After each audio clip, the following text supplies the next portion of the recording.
I am Gregory Hallows, and this is Preserve Halloween Podcast. So, welcome. It's almost time. It's the end of August.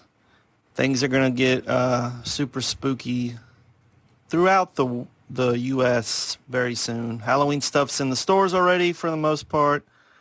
My particular Lowe's in my hometown has not started putting out Halloween stuff yet, which I'm kind of relieved about because I'm worried that if they put it out already, it would be gone earlier than normal, which that's just my pet peeve. I love the fact that July is now when Halloween stuff starts coming out, but it scares me that it'll start being put away faster and we'll see Christmas sooner.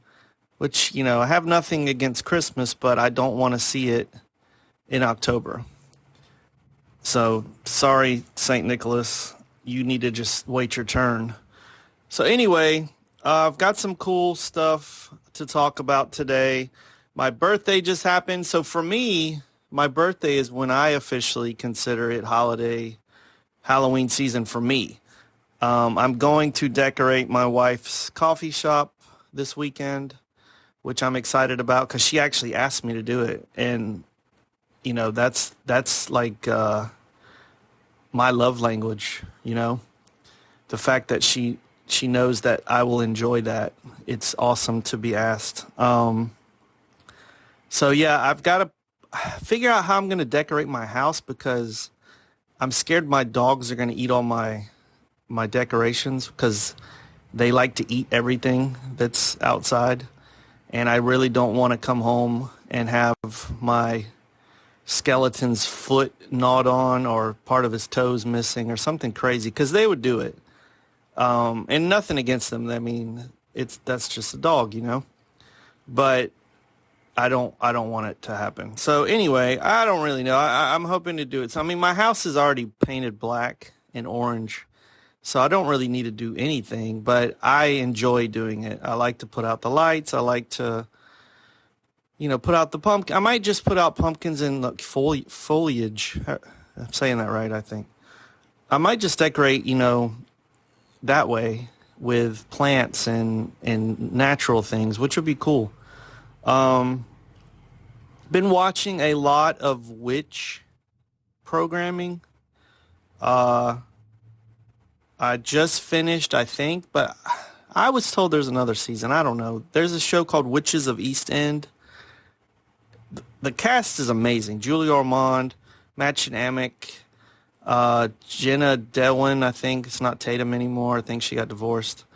James Marsden was in it, which a lot of the Buffy fans know. Spike. I can't remember his name, but he's one of the cops on The Rookie, which I really enjoy. It's a cool show with basically cops in L.A. It's really good. He's in it, and this was 10, 11 years ago that this show was on. I think it lasted 3 seasons. I need to check, but it's on Hulu now, and Hulu suggests things to me, sometimes that are good and sometimes they're horrible. So I went from Witches of East End, and now I'm watching a Discovery of Witches, and both of those series based on books. So I may check out the books, too, once I've finished the shows. We'll see. Oh, and what kicked it all off, I started watching Salem, which is by no means an historical accurate depiction of Salem witch trials or Salem, but another great cast. I actually know somebody in the cast. But another amazing cast. The costumes are awesome. It makes me want to dress like that all the time. Everyone's wearing black, like, constantly. It's great. And they shot that, I believe, in Louisiana near where I live. So I may want to look up some more of the information about the show and see if I can visit some of the set locations just to check it out, because I really enjoyed that show. I mean, it was, like I said, not historically accurate in any way, but it was an entertaining show. which leads to Salem. Of course, it's about to be Halloween, and Salem is a city that is visited quite a bit in September and October. So if you're planning on visiting, be prepared to be waiting in lines for everything, but that's okay. I suggest going during the week, as do most people that get asked about Salem. Go during the week and it's not as busy. That's what we did when I visited Salem and Martha's Vineyard and, everything up north. We went during the week and it wasn't as bad. So do that. Our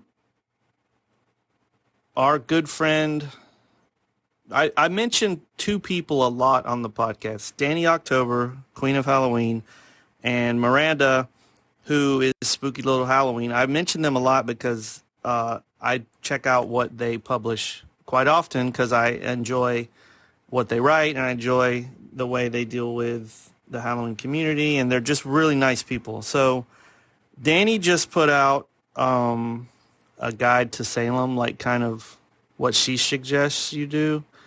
I'll put a link to that in the notes for the podcast. And Miranda just published her newest Halloween magazine for the year. So check that out if you want. I think there's multiple books that you can order from her. So check that out. Danny also asked a very important question on Facebook about how do people that live in the South deal with, celebrating Halloween, because we don't really have fall colors, and well, some places in the South do. I don't. Where I live, I think we're almost 100 again today, which is kind of frustrating, but like I, answered on her post itself, I commented on it. I don't know any other weather. I've lived in the South most of my life. I did live in Illinois while I was in the military boot camp, and that was cool because there actually are 4 distinctive seasons up there, but I didn't like snow. I don't like dealing with snow. I don't, they handle it way better than we would because they, the roads are super clear as soon as you wake up because they have, ice the roads and all that stuff. So it's not because of the traffic or anything. I just don't want to have to deal with snow. I would much rather deal with being hot. I do enjoy the fact that where I live all year round, I can go outside and do things. Sometimes it feels unbearably hot, but I can still be outside and do stuff. So I enjoy that. But if I want to see the actual fall, colors and things like that, I do have to visit other places. But, you don't have to go far before you start seeing that. And it also depends on your definition of the South. Not everybody has the same definition. But, once you get towards the Carolinas, even Georgia, which isn't far from me, they will have, the coloring change in the, the trees and the leaves change colors, all that. We get it, but it's fast. It doesn't take long. And our cold is not north cold. Our cold is humidity cold, and that's freezing. That's like breathing ice. When it's cold here and the humidity's high, it's so much colder to me than any other place I visited. When I lived in Chicago or near Chicago and it was wintertime, I was walking around outside in shorts and a t-shirt because it wasn't cold to me, because I'm used to southern cold, and it's a huge difference. Anyway, I'll ramble on about stuff that has nothing to do with anything forever. You guys know that. So suggest some witch shows to me. I'm been on a witch kick as far as TV, even if it's documentaries or, information about the Salem witch trials or stuff like that. I'd love to watch it. So send me those suggestions if you want. But the main focus of my podcast today is I stumbled upon, I wish I could find the original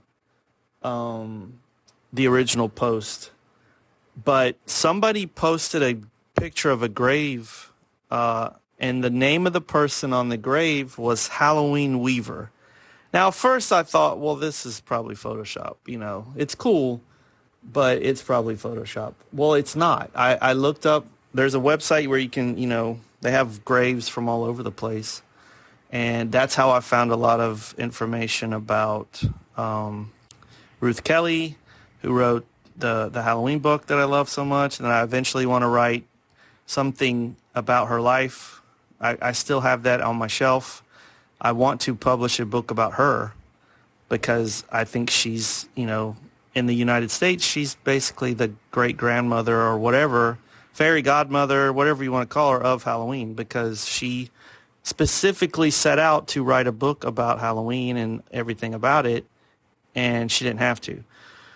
And it's the first book in the United States that tried to compile the history of Halloween, which I think is awesome. So this person, Halloween Weaver, this is in Inverness, Florida, where this grave is. It's in Citrus County.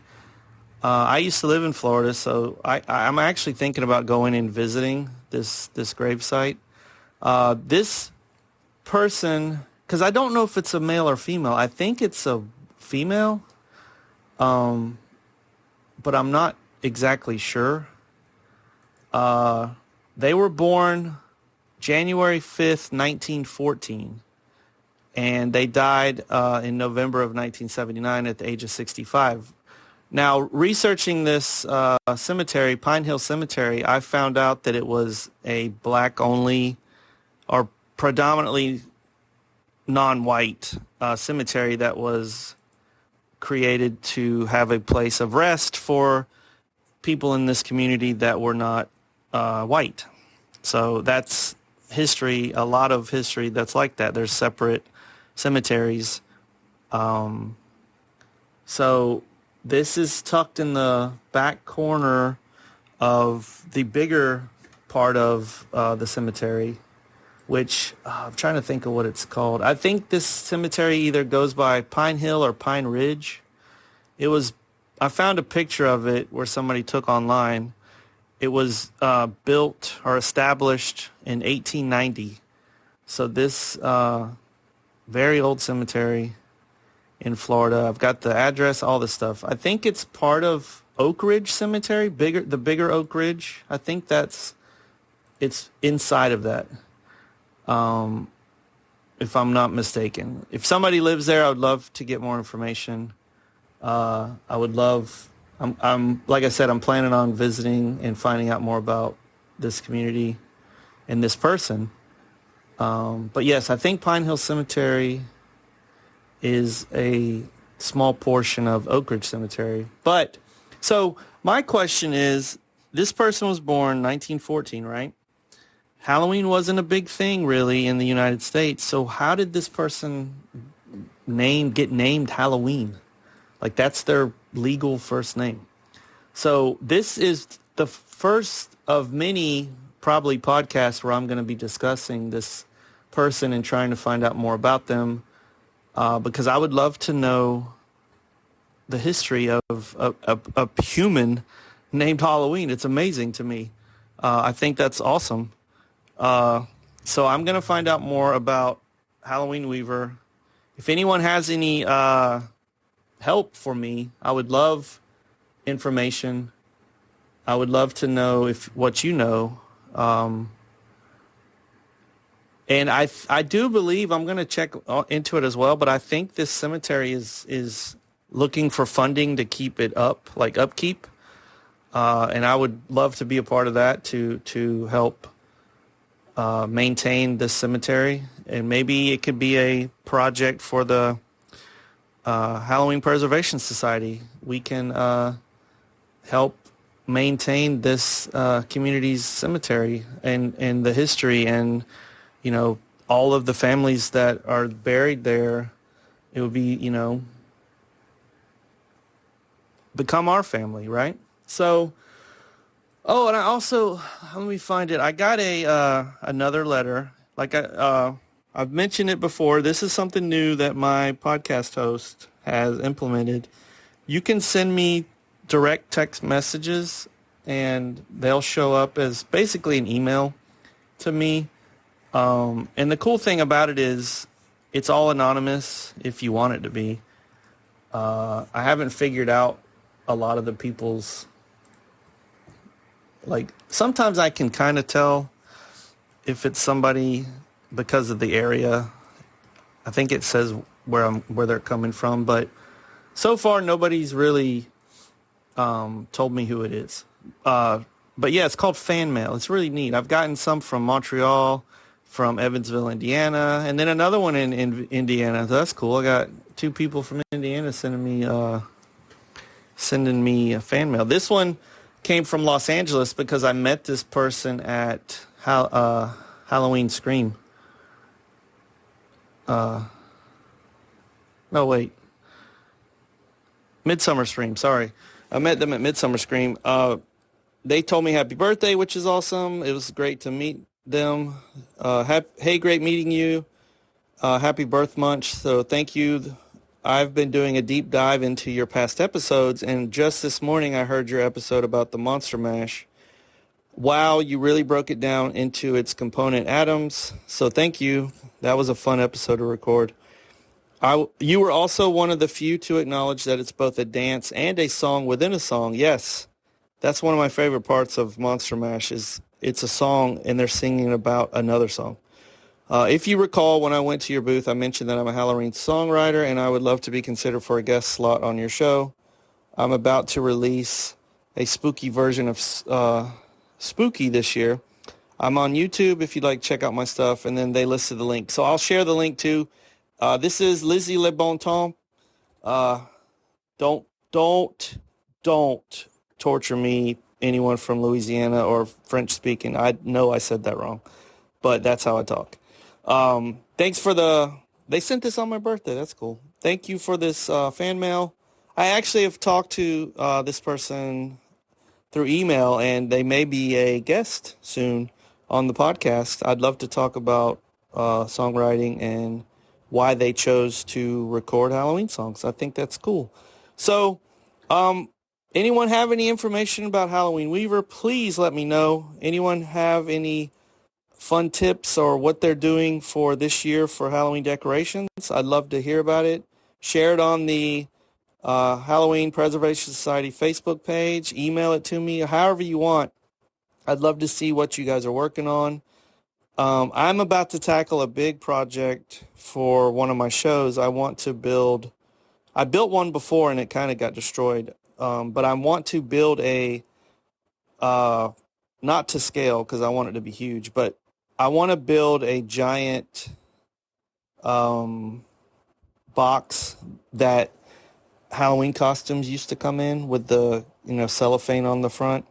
I have the mock-up and template for one, and I didn't build it out of wood. I want to build one out of wood because I think that would be awesome, and just have it as a display somewhere. So that's what I'm hoping to do. Oh, last thing before I leave, memberships for this year, the Preservation Society, those will be revealed, the cover or the artwork for them. I'm hoping to reveal it by September 1st week, and then they will be available for pre-order, and I'll ship them starting in October once all the stuff comes in to put the memberships together. And because it's the 5th year, I think I'm going to try and release all 1 through 5 year or the first years of the memberships.